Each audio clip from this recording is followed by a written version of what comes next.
Bien, ¿cuántos traemos Biblia? Vamos a abrir nuestra Biblia, por favor, en el Evangelio de Mateo, capítulo 26. Vamos a leer del verso 26 al 29. Repito, continuamos con nuestra serie, nuestra declaración de fe. Y el tema que vamos a ver el día de hoy es la Cena del Señor.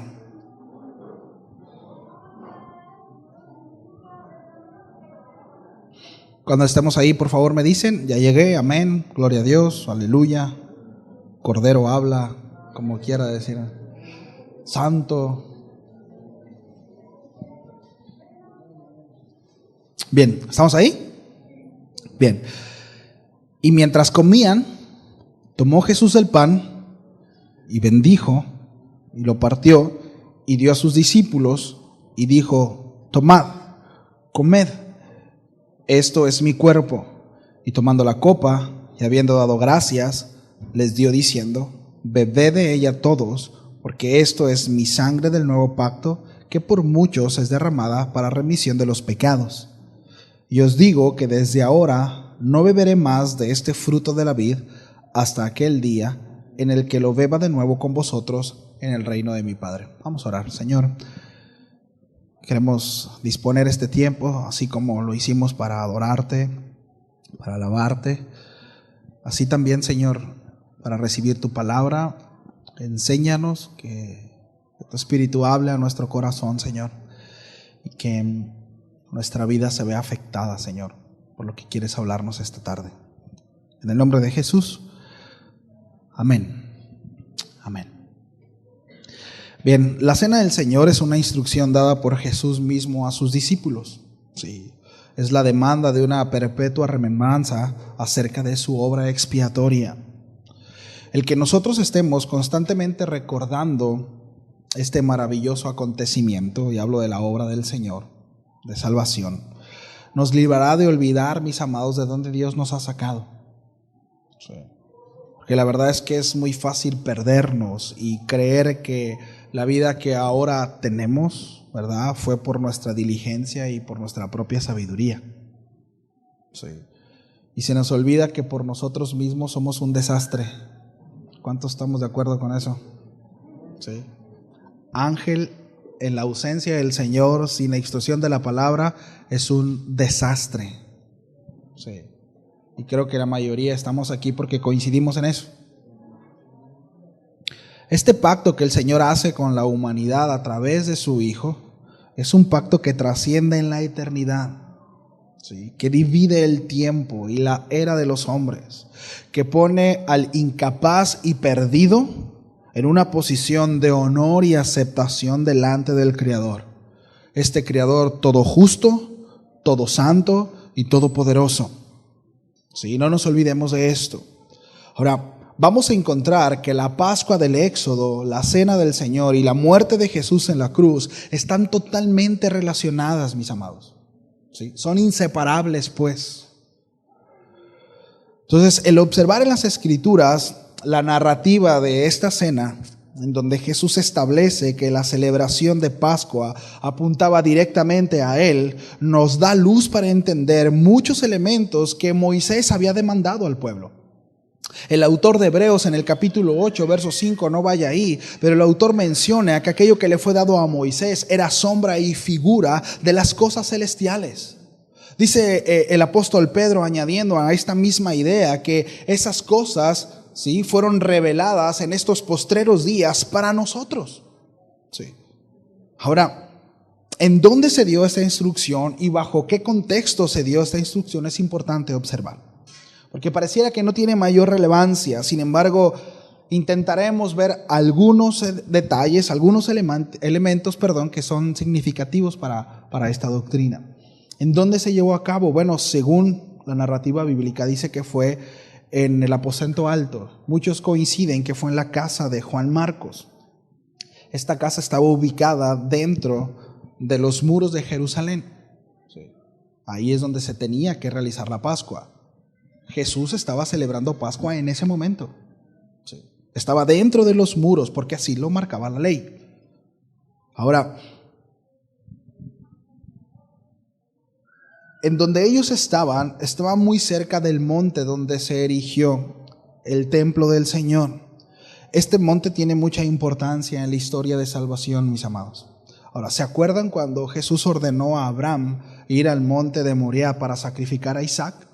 Sí, voy a dar por sentado algunas cosas, ¿sí? Esto sucedió aproximadamente 2000 años antes de Cristo. Sí, y fue precisamente en este monte, ¿verdad?, del templo. En este lugar se pronunciaron las siguientes palabras: Dios se proveerá cordero. Sí. En 2 de Samuel, capítulo 24, el rey David, 1000 años antes de Cristo, realizó un censo de los guerreros, de sus caballos y de los carros de guerra con los que él contaba. ¿Recuerdan esa historia también? Sí. Bueno, Dios esto lo había prohibido en Deuteronomio. Y para castigar la confianza de David hacia su ejército, en vez de poner su confianza en el Señor, Dios mandó una plaga que hizo que murieran 70,000 guerreros. Después el Señor tuvo misericordia de Israel y detuvo esta plaga. Sí. Como gratitud, David construyó un altar. ¿Sabes dónde lo construyó? En el monte de Moriah. Sí. En 2 de Crónicas, capítulo 3, verso 1, se nos informa que en este mismo lugar donde David erigió ese altar, su hijo Salomón construyó el templo en el que miles y miles de holocaustos fueron ofrecidos al Dios Altísimo. En este significativo lugar es en donde nuestro Señor Jesucristo instruye acerca de la cena del Señor. Sí. Era el 14 de Nisan, según lo establecido por la ley, la noche en que todo israelita comía Pascua. Durante 1450 años aproximadamente, el pueblo de Israel había celebrado la liberación de esclavitud de Egipto. Fueron librados de la esclavitud por la sangre del cordero, recuerdan, que aplicaron en el dintel de su casa, mientras se comían la carne asada de este mismo cordero. Ahora, si no hubiese sido, y esto es importante, pero si no hubiese sido por la obediencia a la instrucción de Dios de colocar esa sangre en el dintel de su casa, mis amados, Israel hubiera tenido la misma muerte que los egipcios. La diferencia fue la sangre del cordero. En el versículo 26, que acabamos de leer del Evangelio de Mateo, dice que mientras comían, es decir, mientras comían la Pascua, Jesús les dijo: tomad, comed, esto es mi cuerpo. Todavía tenían el sabor de la Pascua en su boca. Estaban masticando la carne del cordero pascual cuando Jesús les dijo: tomen y coman esto que es mi cuerpo. Esta enseñanza nosotros la desarrollaremos en 3 puntos. 1, el símil del pan, que lo encontramos ahí en el verso 26. El símil de la copa, que lo encontramos en el verso 27 y 28. Y por último, el último punto es la gran promesa, que lo encontramos en el versículo 29. ¿Sí? Ahora vamos a ver el símil del pan. Comed, que esto es mi cuerpo. Estos fueron los últimos momentos de Jesús, que Jesús compartió con sus discípulos antes de ser crucificado, mis amados. ¿Sí? El maestro quería que sus discípulos relacionaran la cena del Señor, repito, con la Pascua y con su muerte expiatoria. Después de celebrar la primera Pascua, el pueblo de Israel inició su éxodo, un camino difícil, lleno de pruebas hacia la tierra que fluye leche y miel, esa tierra prometida. El pueblo de Israel durante su travesía en el desierto se quedó corto en cuanto a su respuesta al Señor. Pecaron muchas veces y el Señor trajo juicios y trató con ellos. Sin embargo, a pesar de todo, Dios se mantuvo fiel todo el tiempo. A pesar de la infidelidad del pueblo, Dios se mantuvo fiel. Sí, la Escritura menciona al pueblo de Israel como un pueblo duro de cerviz. Es decir, con cuello duro, como un caballo. Cuando un caballo, ¿sí?, no quiere ceder su cuello, ¿verdad?, no puedes dirigirlo. Bueno, esa es la idea. ¿Sí? ¿Cuántos cuellos duros hay aquí? Parece que traemos collarín algunos, ¿no? Bueno, quitémonos el collarín, mis amados, para que podamos ser dirigidos por el Señor. Sí. Bueno, igualmente, nuestro Señor Jesucristo, después de celebrar esta última Pascua, esta cena del Señor, inició su éxodo. La agonía en Getsemaní, fue llevado como prisionero, fue vituperado, fue juzgado, golpeado, flagelado, coronado con espinas hasta la muerte de la cruz. Solo que la gran diferencia entre el pueblo y él, mis amados, es que Jesús, en él no fue hallada ninguna falta. Ninguna. Jesús se mantuvo fiel a su Padre. Sí. Ahora, esa muerte en el Calvario no fue un accidente, ¿sabe? Ni una victoria de los enemigos de Jesús. Fue una muerte voluntaria para cumplir el plan eterno del Señor, la salvación de los hombres. Sí. Amor es su máxima expresión. Este es mi cuerpo que por vosotros es partido. Sí. El pan que usó Jesús era un pan sin levadura. Este era el pan que normalmente se usaba para celebrar la Pascua. En el ritual de la Pascua judía, en el momento de partir el pan, el rabino decía estas palabras: este es el pan de aflicción que nuestros padres comieron al salir de Egipto. Jesucristo hace algo totalmente diferente. Partió el pan y dijo: este es mi cuerpo. En Isaías 53:3, un texto muy conocido por nosotros, el profeta, hablando de parte de Dios, refiriéndose al Mesías, dijo lo siguiente: despreciado y desechado entre los hombres, varón de dolores, experimentado en quebranto. Verso 5 dice: mas él herido fue por nuestras rebeliones, molido por nuestros pecados, y el castigo de nuestra paz fue sobre él, y por su llaga fuimos nosotros curados. Repito, Jesús dijo, partió el pan y dijo: comed, esto es mi cuerpo. Ahora, les estaba diciendo que el pan literalmente se estaba convirtiendo en el cuerpo de Jesús. No. Y lo menciono porque, miren, ahorita esta es una herejía, ¿saben? Y muchos sectores cristianos han abrazado esto. De hecho, por esta y algunas otras razones, muchos evangélicos se están volviendo al catolicismo. Sí. Esta es una herejía, por supuesto que no. Eso se le llama transustanciación. Transustanciación, ¿sí? Es decir, en el momento en el que están orando por ese pan, se convierte literalmente en el cuerpo de Cristo. Sí. No es así. Les estaba diciendo que el pan representaba el cuerpo del Señor. Jesús explica lo que sucederá en pocas horas. Su carne literalmente sería molida, sería rasgada, como cuando se rasga y se mueve el pan cuando nuestros dientes lo trituran. Sí. Las palabras "esto es mi cuerpo" no son literales, sino son simbólicas. Jesucristo acostumbraba frecuentemente a hablar de forma simbólica. Destruid este templo, yo lo levantaré en 3 días. Yo soy el pan de vida que descendió del cielo. Yo soy la puerta, el que por mí entrare será salvo. Por todo esto, mis amados, sabemos que Jesucristo nunca tuvo como propósito la transformación de los elementos de su cuerpo y su sangre. ¿Sí? Por tanto, no está hablando de una forma literal, sino es una representación. Entonces, cuando el rabí decía: este es el pan de aflicción que vuestros padres comieron cuando salieron de Egipto, nadie entendía, ni el rabí siquiera, ¿verdad?, quería decir que ese pan se estaba transformando en el pan que usó Moisés hace 1450 años atrás.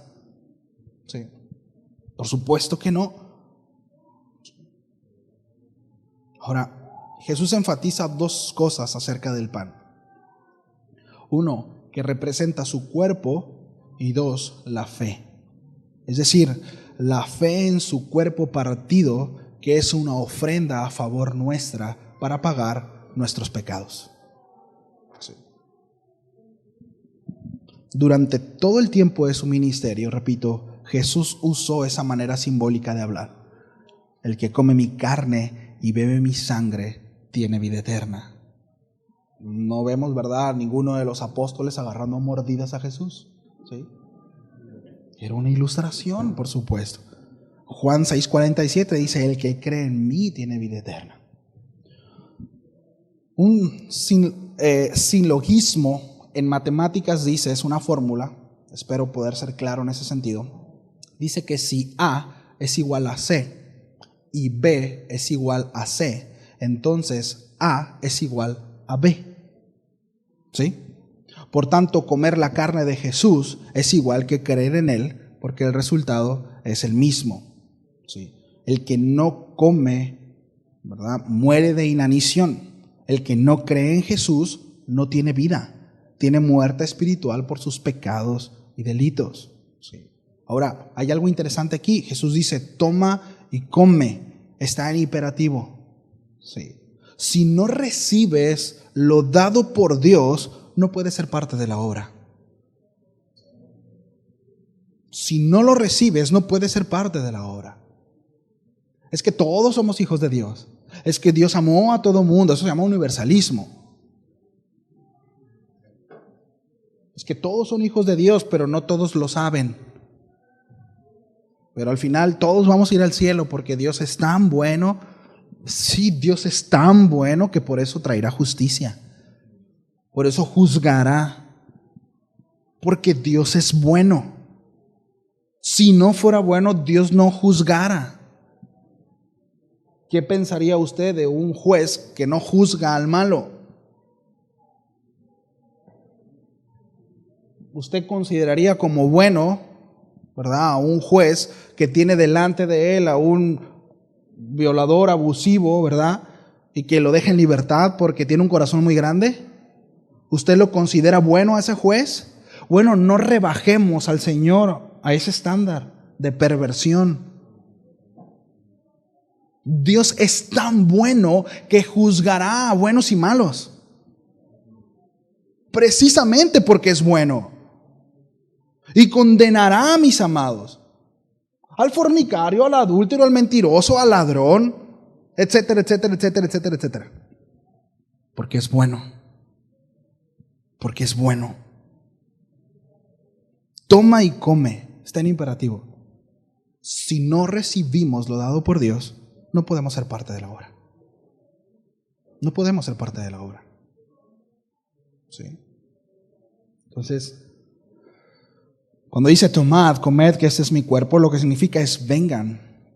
Sinónimo de crean en mi sacrificio expiatorio para que tengan vida. Para que tengan vida. Sí. Entonces, esa es una figura, es un simbolismo. Es como cuando el esposo le envía una foto a la esposa mientras está lejos, ¿no? Y lo hace para que lo recuerde y lo espere con ansias. Voy a contar esto, sé que no se molestará mi hermano Bogdan.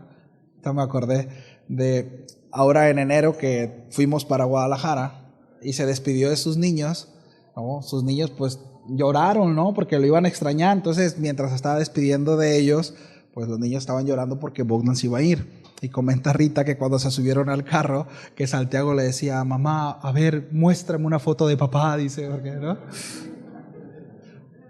Y lo acaban de dejar al aeropuerto, ¿no? De regreso al carro le pidió una foto de papá para no olvidarse de él, ¿no? Es como cuando el esposo manda una foto a la esposa, ¿no? Y le dice: mira, mientras estoy allá, pues recuérdame, ¿no? Y le manda una selfie acá. Que le gusta a la esposa, pues. Bueno, así mismo, mis amados, este acontecimiento es solamente una fotografía muy útil para recordarnos que nuestro Señor y que su obra fue a favor de nosotros. Sí. Es un recordatorio.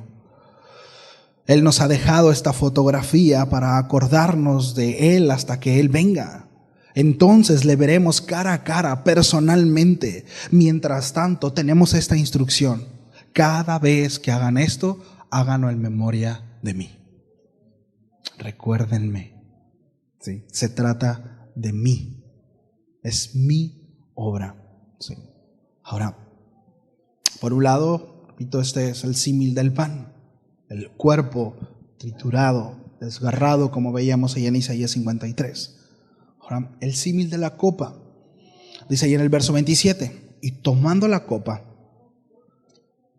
y habiendo dado gracias, les dio diciendo, bebed de ella todos, porque esto es mi sangre del nuevo pacto, que por muchos es derramada para remisión de los pecados. El Evangelio de Lucas y Pablo en 1 Corintios 11 dicen, esta es la copa del nuevo pacto en mi sangre. El Evangelio de Mateo dice, esta es mi sangre del pacto. Sí, es decir, Jesucristo estaba citando Éxodo 24:8, dice lo siguiente, entonces Moisés tomó la sangre y roció sobre el pueblo y dijo, he aquí la sangre del pacto que Jehová ha hecho con vosotros. Un pacto de salvación. Sí. Ahora, ¿cuál era ese pacto? Que Dios perdonaba los pecados de su pueblo, que sería su redentor por la sangre. Jesucristo estaba enseñando que la sangre que Él derramaría en unas horas más adelante era la sangre del pacto. En el libro de los Hebreos se nos informa que la sangre de los toros y cabritos no perdonaron y nunca perdonarán los pecados, sino solo la sangre del pacto. Al citar Éxodo 24:8, Jesús hizo un pequeño cambio que significa mucho, mis amados. Él no dijo la sangre del pacto que Jehová ha hecho a vosotros, sino dijo mi sangre del pacto. Yo soy esa sangre, yo soy ese pacto. Sí. Mateo 26:28 dice, porque esto es mi sangre del nuevo pacto, que por muchos es derramada por remisión de los pecados. Por muchos está generalizando, no se está cerrando solamente al pueblo de Israel. Sí. Isaías 53:11 dice, y verá el fruto de la aflicción de su alma y quedará satisfecho por su conocimiento, justificará mi siervo justo a muchos y llevará las iniquidades de ellos. Él murió por muchos, no por pocos. No solo, repito, por los judíos, sino por todas las naciones, tribus, lenguas, judíos, griegos, esclavos, libres, hombres, mujeres, una multitud que nadie puede contar. Así de poderosa es la sangre del pacto, desde el principio hasta el fin. Desde el principio hasta el fin. Sí. ¿Cuánto dura? ¿Qué tan vigente es este pacto? ¿Qué tan vigente es esta sangre? Desde el principio hasta el fin. Nuestros pecados pasados, presentes y futuros. Los pecados de nuestros antepasados, los pecados de estas generaciones y los pecados futuros, todos están cubiertos por esta sangre. Dígame si no es poderosa. Sí. Ahora, dice que Él murió por muchos. La copa, mis amados, tiene un simbolismo en las Escrituras muy profundo. Quiero que por favor me acompañe al Evangelio de Marcos, capítulo 14, verso 32. Y vamos a leer esa situación por la que nuestro Señor Jesús pasó ahí en Getsemaní.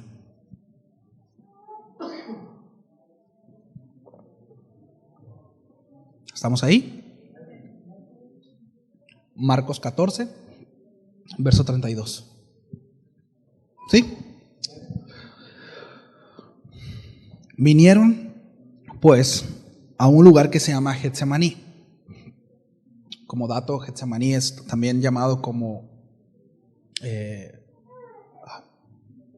se me fue. ¿Perdón? Sí, exactamente, donde se trituraba el olivo. Sí. Entonces, y dijo a sus discípulos, llegaron a este lugar, ¿sí?, que se llama Getsemaní, y dijo a sus discípulos, sentaos aquí, entre tanto que yo oro. Y tomó consigo a Pedro y a Jacobo y a Juan, y comenzó a entristecerse y a angustiarse. Y les dijo, mi alma está muy triste. Quiero que por favor pongamos atención en esto, ¿sí?, en el estado emocional que Jesús está manifestando. ¿Sí? Mi alma está muy triste hasta la muerte. Quedaos aquí y velad. Yéndose un poco adelante, se postró en tierra y oró que si fuese posible pasase de él aquella hora. Y decía, Abba Padre, todas las cosas son posibles para ti. Aparta de mí esta copa. Mas no lo que yo quiero, sino lo que tú. ¿Cuántos oramos así?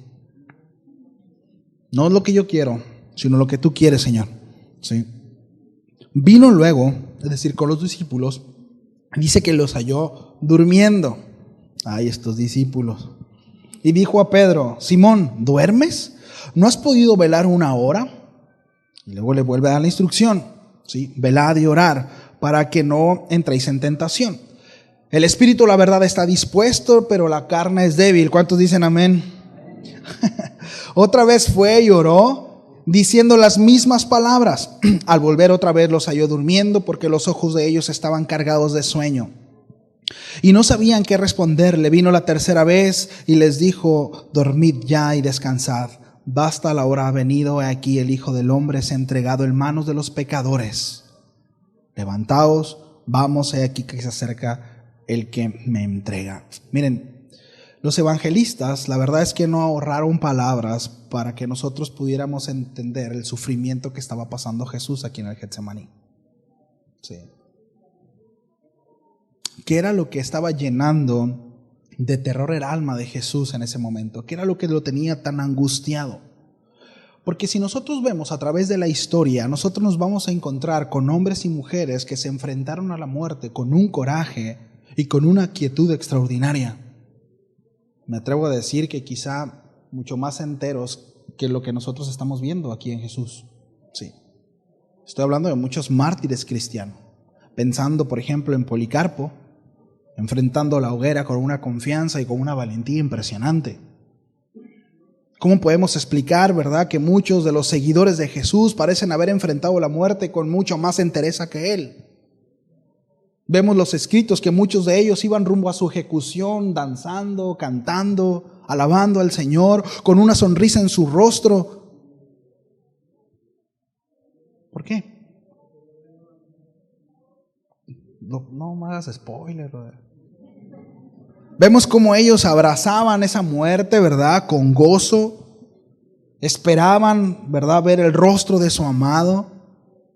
Nos podemos preguntar, ¿acaso ellos eran más valientes que Jesús? ¿Acaso tenían más fe? Por supuesto que no. ¿Sí? Ahora Fernando nos va a explicar. Pásale, Fernando. La realidad es que no, mis amados. No, Cristo estaba a punto de enfrentarse con algo que nadie nunca se ha enfrentado. Ninguno de esos mártires. Y nadie jamás, de los redimidos hablando, se enfrentará. Ninguno que hemos depositado nuestra confianza en el Señor experimentaremos lo que Jesús experimentó. Ninguno. Ojo con lo que digo, aquellos que hemos depositado nuestra confianza en el Señor. Porque muchos otros sí. Sí experimentarán esto. Y será un terror, y será una agonía, y será espantoso. Jesús estaba a punto de enfrentarse a algo, repito, que ningún mártir se ha enfrentado jamás. Sí, jamás. Esto lo vemos, mis amados, en el contenido de su oración en el verso 35, ¿verdad? Dice que Él oró y dice: si fuese posible, pase de mí esa hora. Abba, Padre, todas las cosas son posibles para ti. Aparte de mí esta copa. Sí. Pero que no sea como yo quiero, sino como tú. Nosotros no sabemos con exactitud por cuánto tiempo Jesús estuvo derramando su corazón en oración delante de Dios. Porque esto es una síntesis de su oración. No sabemos realmente cuánto tiempo estuvo ahí. Podemos ver en el versículo 37 que Jesús le dice a Pedro: no pudiste orar ni siquiera una hora. No sabemos cuánto tiempo, repito, estuvo Jesús orando, pero sí sabemos cuál fue la esencia de su petición. De ser posible, Él no quería pasar por la experiencia de tener que tomar el contenido de esa copa. En el Antiguo Testamento, la copa es una metáfora de la ira de Dios sobre el pecado del hombre. Dice en Salmo 75, versículo 8, que hay un cáliz en la mano del Señor del cual han de beber todos los impíos de la tierra.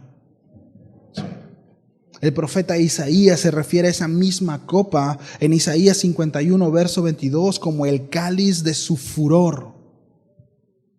En Jeremías 25:15 habla como la copa de vino de su furor. Se los leo, dice: porque así me dijo Jehová, Dios de Israel: toma de mi mano la copa del vino de este furor y da a beber de él a todas las naciones a las cuales yo te envío, y beberán y temblarán y enloquecerán a causa de la espada que yo envío entre ellas.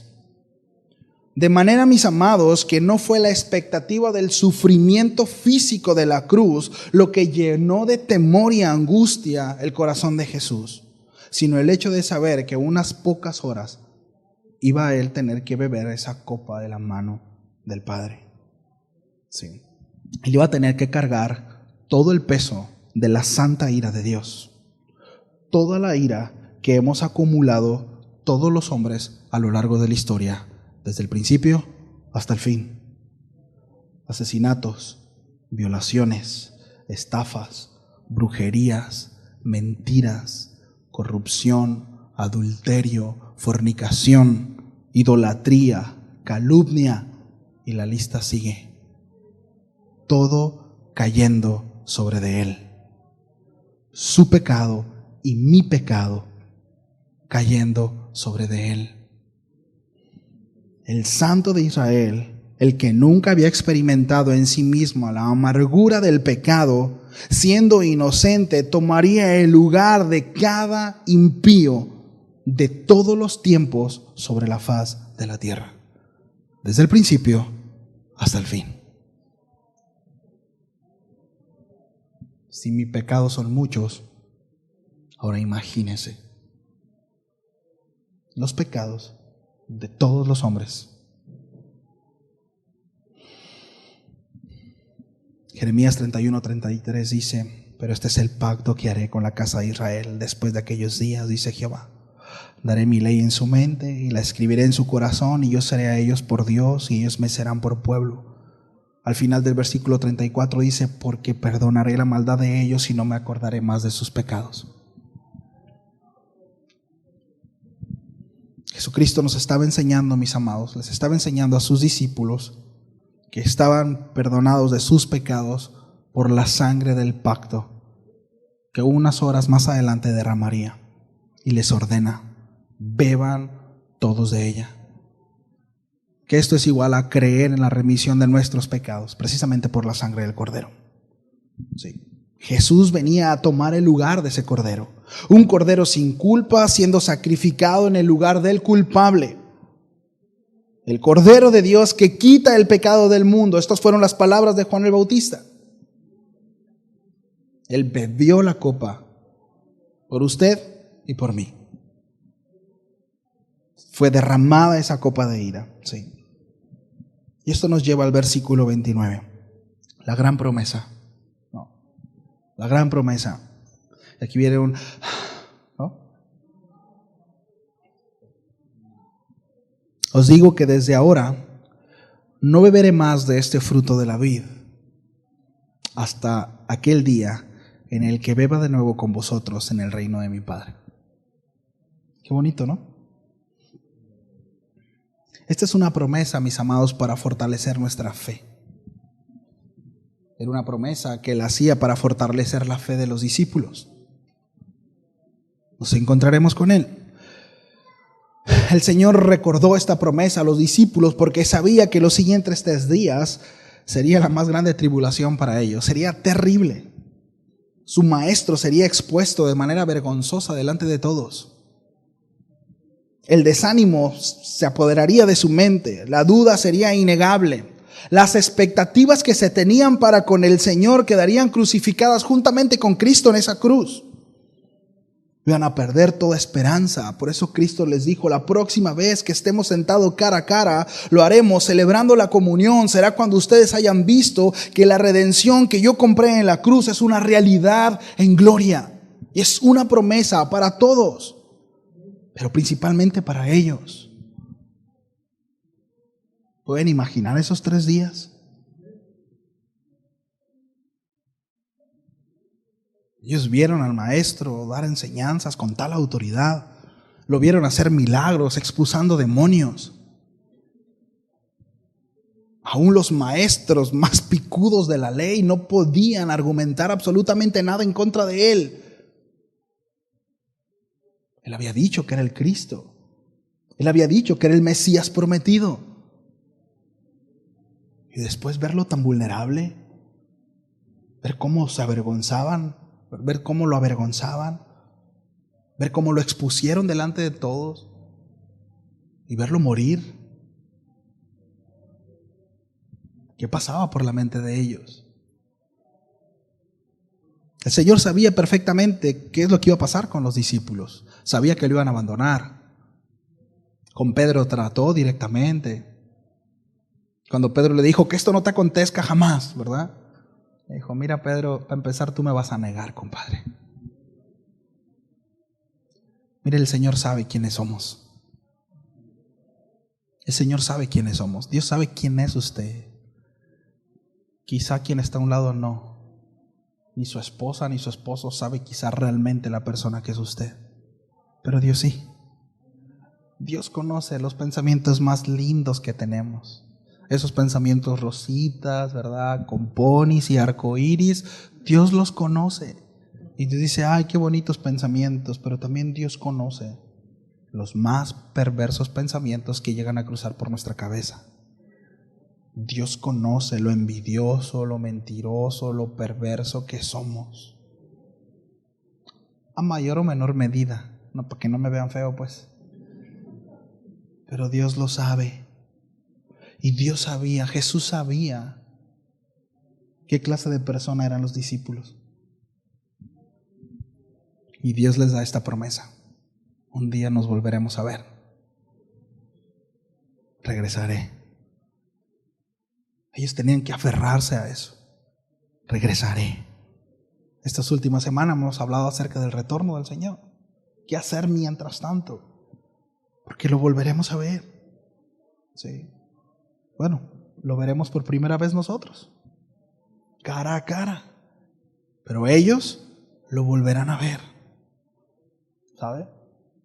Un día se presentará a todos los hombres, desde el principio hasta el fin, y establecerá que Él es Dios, que Él es el fiel y verdadero, y todos lo declararán como Señor. Y dice la palabra que toda lengua confesará y toda rodilla se doblará. Y no está hablando de un avivamiento, ¿sabe? Algunos doblarán sus rodillas y dirán, tú eres Dios, con un terror, y otros con un regocijo. La pregunta es, ¿de qué lado estaremos? Porque de que sucederá, sucederá, ¿sabe?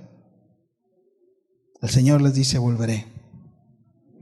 Jesús nos conoce perfectamente. Él sabe lo que hay en nuestro corazón, lo bueno y lo malo, especialmente, ¿verdad? Esas cosas que nadie más lo sabe, pero aún Él promete, celebraremos juntos. Y de nuevo, y cuando Jesús habla acerca de ya no beberé más del fruto de la uva, sino lo haré hasta que esté con ustedes, está hablando de una celebración. Habrá fiesta. ¿Cómo será? No sé. No sé cómo va a ser. ¿Va a haber mesas o no va a haber mesas? No lo sé. Vamos a estar parados, no lo sé, en banquitos, en barras, no sé cómo va a ser. Vamos a tomar vino, no sé. Pero vamos a celebrar con el Señor. Va a haber una gran fiesta. Lo que sí sé es que ya no habrá inclinación al pecado. Lo que sí sé es que seremos librados de este cuerpo que está maldito. Ya no va a haber aflicción. Ya no va a haber más dolor. Ya no habrá angustia. Ya no vamos a estar estresados, mis hermanos. Ya no va a haber dolor de espalda, ni de cabeza, ni de cervicales, ni de ciática, ni nada.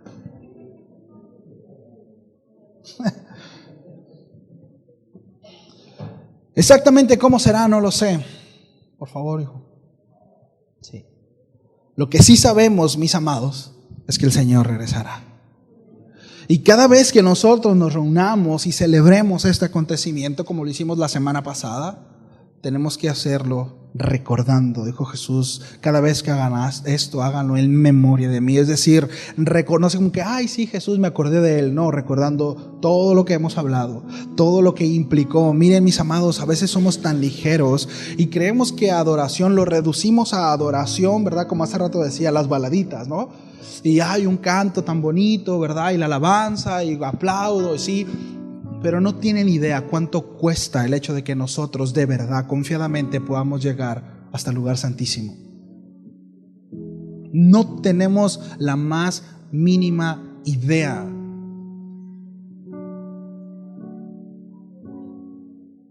Un hombre no santificado no puede estar en la presencia del Señor porque muere. La razón por la cual, tengo que ser muy sinceros, algunos de nosotros, porque no todos, podemos disfrutar de ese lugar santísimo o estar en la presencia del Señor, es por la obra de Cristo. Y cuando digo algunos, no estoy diciendo que algunos son más buenos que otros. Cuando digo algunos, no estoy diciendo que unos somos más perfectos que otros o que unos somos más obedientes que otros. No estoy hablando de eso. Estoy hablando de aquellos que han sido redimidos y aquellos que no han sido redimidos, aquellos que han sido rescatados y aquellos que no han sido rescatados, aquellos que se han arrepentido de sus pecados y aquellos que no se han arrepentido de sus pecados, porque los que han sido redimidos, los que hemos sido lavados por la sangre del Cordero y se nos han perdonado nuestros pecados, podemos disfrutar de la presencia del Señor y confiadamente podemos llegar hasta allá, pero costó.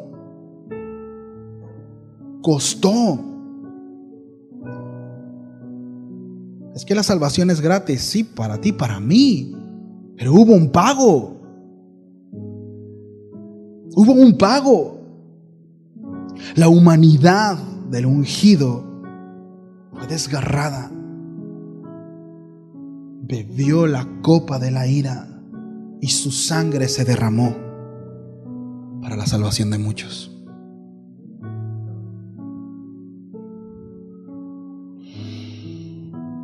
Por eso de repente es tan chocante, y lo tengo que decir. Es que yo no adoro porque esa canción no me gusta. No es para usted. No está hecha para usted. A mí tampoco me gustan muchas de las canciones que se pueden llegar a tocar, pero no es para mí. Por eso es un desperdicio tomar este tiempo para cantar canciones que hablen de mí. Y me duele, y Señor, y yo. No, es un tiempo donde se trata de exaltar al Cordero. Se trata de Él. Es por Él.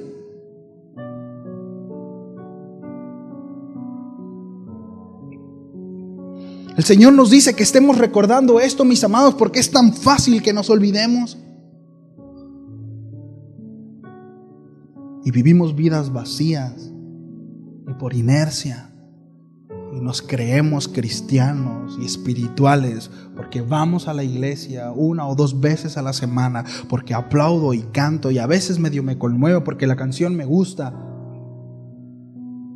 Pero todo esto tiene que ver con una relación con Él. El hecho de sentarse a la mesa y toda esta figura de volver con ustedes a beber del fruto de la vida está hablando de sentarse a la mesa y tener una comunión. Un creyente sin comunión con Cristo debe de considerar su fe. Si no tenemos una relación con Cristo, medite en dónde está su fe. Medite si ha sido rescatado, medite si ha sido redimido. Quizá muchas de las cosas que estamos viviendo y los pecados que recurrentemente en los que caemos es por esa falta de comunión. Reconciliémonos con Dios. Entonces veremos resultados. El que permanece en mí y mis palabras en él, el que obedece mis palabras, este llevará mucho fruto. Y en eso será glorificado mi Padre. Permanencia en Él, comunión con Él. Mis amados, la obra de Jesús no es una linda historia para que nosotros nos conmovamos de ese hombre que de repente vemos en imágenes crucificado y ensangrentado. Para empezar, Él no está crucificado. El hecho de describir cómo su carne fue desgarrada y cómo su sangre fue derramada no es para que nosotros sintamos lástima. Debemos entender que eso habla de justicia. Debemos entender que eso habla de mí. Eso habla de cuánto el Señor considera el pecado. ¿Cuál es el concepto que Dios tiene del pecado? Miremos la cruz. Bueno, es que Dios sabe, ¿verdad? Y sí, un pecado. ¿Qué piensa Dios del pecado? Mira la cruz. Mira a Cristo. ¿Qué considera Dios de tu pecado? Ese chiquitito que tú piensas que tienes y que no has querido dejar. Mira la cruz. Eso piensa Dios del pecado.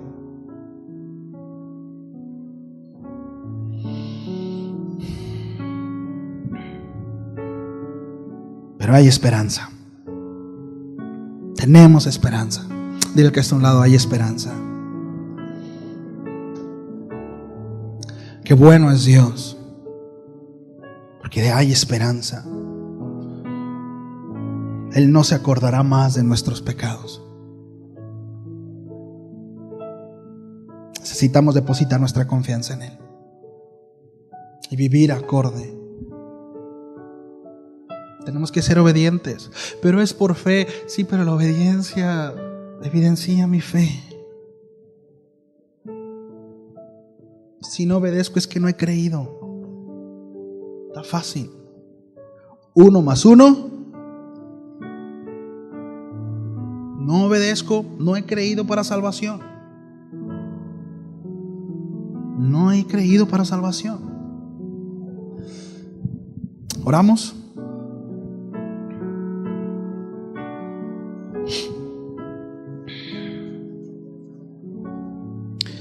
Yo estoy convencido, mis amados, que el día que estemos allá, en la presencia del Señor, seguramente Jesús nos mirará cara a cara y dirá: misión cumplida. Misión cumplida.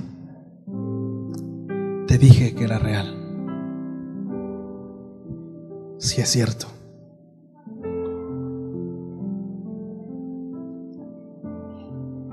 Sí es verdad.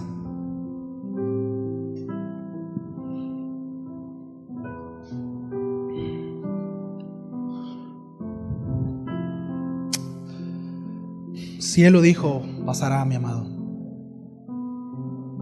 Él no es como nosotros. Él no es mentiroso. Y no sé usted, pero yo sí anhelo ese día. Anhelo estar cara a cara con Él y poder contemplar y decir: Señor, gracias. Gracias por lo que hiciste en mi vida. Gracias porque yo no te busqué, Señor. Tú me buscaste a mí. Y no me dejaste, aun cuando fui terco y testarudo. No me dejaste.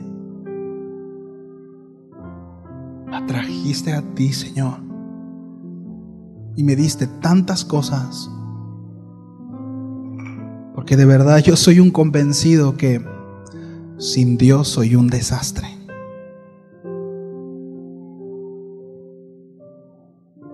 Mi vida es un desastre sin el Señor. Yo le ignoro y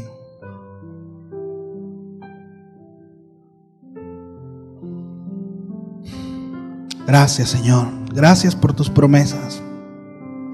Gracias por tu obra en nuestra vida. Muchas gracias. Señor, queremos responder como debiéramos. Ayúdanos. Que constantemente estemos recordando tu obra en nosotros. Que podamos alegrarnos al ver a nuestros hermanos siendo redimidos, siendo transformados. Porque costó, Señor.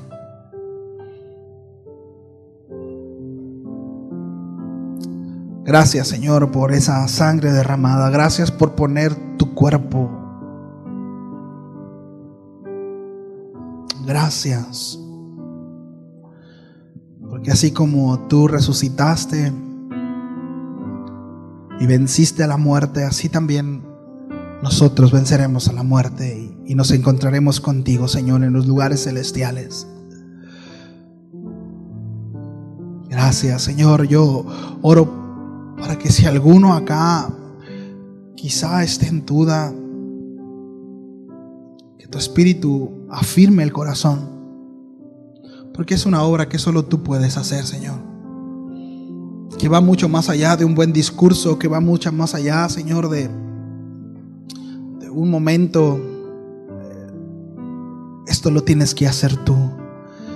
Y yo oro, Señor, para que así sea, que cada uno de nuestros corazones se afirme, se afiance en ti, y que en medio de el momento de angustia, de tribulación, cuando las cosas estén mal y naturalmente no veamos esperanza, que venga, Señor, a memoria estas palabras tuyas, que venga tu palabra, Señor, y nos recuerde que un día nos veremos contigo cara a cara, y que todo esto va a pasar, y que todo esto, Señor, es momentáneo, y que tú prometes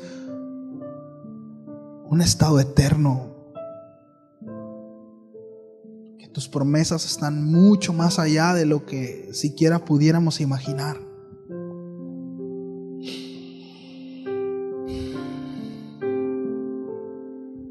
Ayúdanos, Señor, a caminar con los pies bien puestos en la tierra, pero con nuestros ojos puestos en el cielo, siendo congruentes, Señor. Que sigamos corrigiendo, que sigamos madurando, que sigamos siendo transformados, Señor, que seamos dóciles al trato, que podamos ver cada momento de tribulación y adversidad como una oportunidad de crecimiento y una oportunidad para exaltar tu nombre a quienes están a nuestro alrededor. Que nuestra vida sea un estandarte de tu gloria, que la demás gente que está a mi alrededor pueda llegar y degustar del fruto.